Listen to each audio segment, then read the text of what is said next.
Update کریں آپ کو 6 ججز کے خط کا معاملہ ہے۔ وفاقی کابینہ نے کمیشن کے سربراہ کی باقاعدہ طور پر منظوری دے دی ہے۔ Justice retired Tassaduq Hussain Jilani commission کے سربراہ ہوں گے۔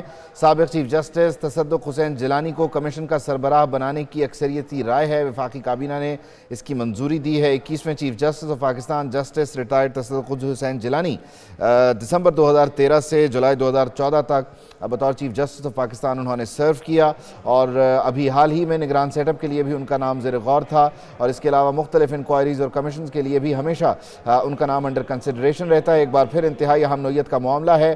6 ججز کے الزامات ہیں، 6 ججز کی جانب سے سوالات اٹھائے گئے ہیں۔ عدالتی امور میں مداخلت کا معاملہ ہے۔ وزیر اعظم اور چیف جسٹس آف پاکستان کی ملاقات کے درمیان یہ طے پایا کہ ایک کمیشن بنایا جائے گا، اور کمیشن کے ذریعے اس معاملے کو پروب کیا جائے گا، انویسٹیگیٹ کیا جائے گا۔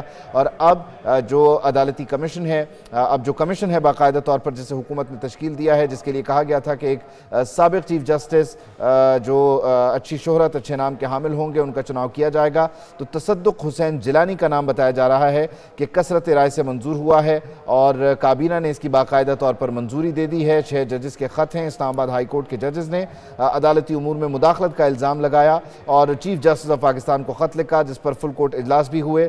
وزیر اعظم پاکستان اور چیف جسٹس کی ملاقات بھی ہوئی، اور کمیشن بنانے کا معاملہ طے پایا۔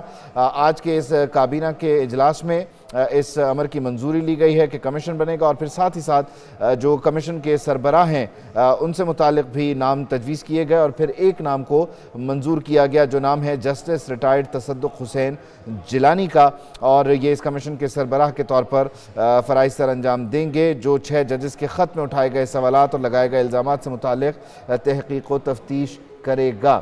تو تصدق حسین جیلانی کا نام آج وفاقی کابینہ نے فائنل کر لیا ہے۔ صدیق ساجد ہمارے ساتھ موجود ہیں، ان سے مزید تفصیل جان لیتے ہیں۔ صدیق ساجد، بتائیے گا تصدق حسین جیلانی کا نام کنفرم ہوا ہے، فائنل ہوا ہے؟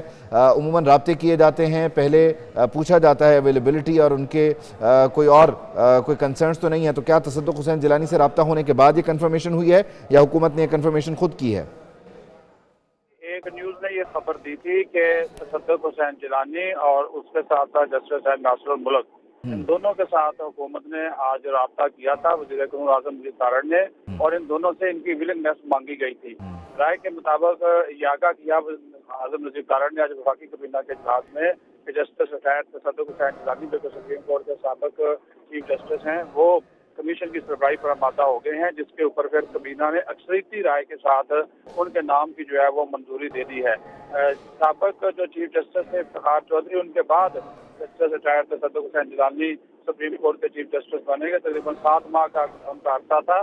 بڑے دن میں مزاج کے یہ شخص انسان ہے، اور ان کی جو اہلیت ہے، قابلیت ہے، وہ بھی کسی شکل صبح سے بالا تر ہے۔ تو آج کابینہ نے یقینی طور پر ان کا جو کریئر ہے بطور چیف جسٹس آف پاکستان وہ تو نمایاں ہے، ممتاز ہے، لیکن اکثر اوقات جب حکومت کی طرف سے نامینیشن ہوتی ہے، نام کنسیڈریشن میں ہوتے ہیں، تو مختلف جو سینئر ایکس سروس مین ہوتے ہیں وہ پیچھے ہٹ جاتے ہیں یا وہ انکاری ہو جاتے ہیں، متنازع معاملات سے بھی پیچھے ہٹتے ہیں۔ تو تصدق حسین جیلانی صاحب سے جو رابطہ ہوا اس میں انہوں نے حامی بھری ہے، تبھی یہ منظوری ہوئی ہے؟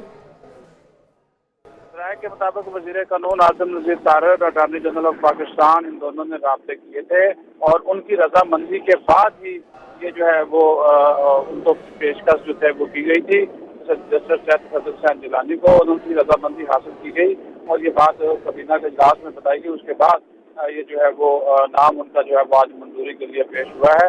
اور جس طرح ہم نے صبح بھی بتایا تھا کہ اس معاملے کے اوپر جو چیف جسٹس آف پاکستان ہے جسٹس قاضی فائز عیسیٰ، ان کو بھی جو ہے وہ آن بورڈ ساتھ جو ہے وہ لیا گیا ہے۔ جی ٹھیک ہے، تو یعنی اس معاملے پر چیف جسٹس آف پاکستان کو آن بورڈ لے لیا گیا ہے، تبھی اس کا جو آخری مرحلہ ہے جہاں پر منظوری ہوتی ہے وہ پھر آج ہو گئی ہے باقاعدہ طور پر۔ اب ٹی او آرز کا مرحلہ شروع ہو جائے گا، ساتھ ہی ساتھ اس کمیشن میں موجود مزید لوگوں کی نامزدگیوں کا معاملہ بھی ہوگا، اس پر بھی مشاورت شروع ہو چکی ہے؟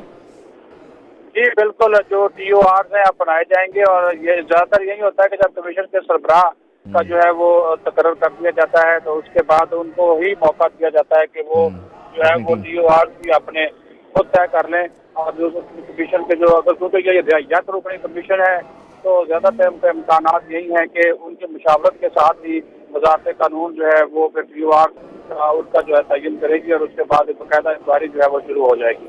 ٹھیک ہے. اچھا صدیق یہ بھی بتائیے گا کیونکہ آپ وزیر اعظم ہاؤس پر اور سیکریٹریٹ پر خاصی گہری نظر رکھتے ہیں, اس معاملے کو لے کر کوئی ٹائم فریم کی بھی باز گشت ہے کہ اتنے معاملے میں اس کو کنکلوڈ کرنا ہے, یا ابھی اس کو اوپن اینڈڈ چھوڑا جا رہا ہے کہ جتنے عرصے میں کمیشن مکمل کرنا چاہے اس معاملے کو؟ جی اسی ٹی او آرز میں اس کو طے کیا جائے گا ٹائم فریم, اسی ٹی او آرز میں جب ٹی او آرز بنائے جائیں گے تو اس کے اندر ہی ٹائم فریم طے خبریں کیا کیا جائے ہیں, گا. خبریں کیا ہیں یقینی طور پر وہ آن ڈاکیومنٹ تو تب آئے گا نا ٹی او آر کی صورت میں, اس سے پہلے باز گشت کیا ہے, خبریں کیا سنائی دے رہی ہیں؟